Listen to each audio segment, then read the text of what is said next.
দাদা নানাকে যুগে শুনছি একটা সময় যে ঘুষ দিয়া চাকুরি নিয়া কেউ গ্রামে গেছে, তারে পিঠে বাড়িতে বাড়ি করে দিছে।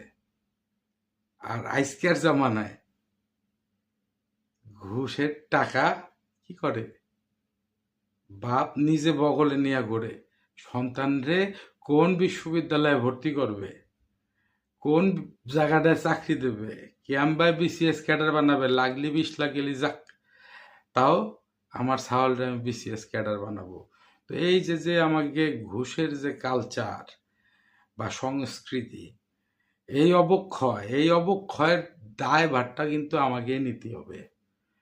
এ কিন্তু কোনো সরকার এসে আমাকে ঠিক করাবে না। দুর্নীতি এখন আমাদের রক্তে রক্তে। আমাকে যুদ্ধ ঘোষণা করা উচিত এখন দুর্নীতির বিপক্ষে। গণতন্ত্র কায়েম করতে চাইলে দুর্নীতিমুক্ত বাংলাদেশ গড়তে হবে। সবার আগে দুর্নীতিমুক্ত বাংলাদেশ। তো দুর্নীতিযুক্ত লোকগুলা দিয়া কিন্তু দুর্নীতি মুক্ত করতে পারবেন না বাংলাদেশ। বাংলাদেশে একটা যোগ্য নেতৃত্ব নাই। এখন নেতৃত্বহীন এবং শূন্য অবস্থায় এই দেশ ঝুলতেছে।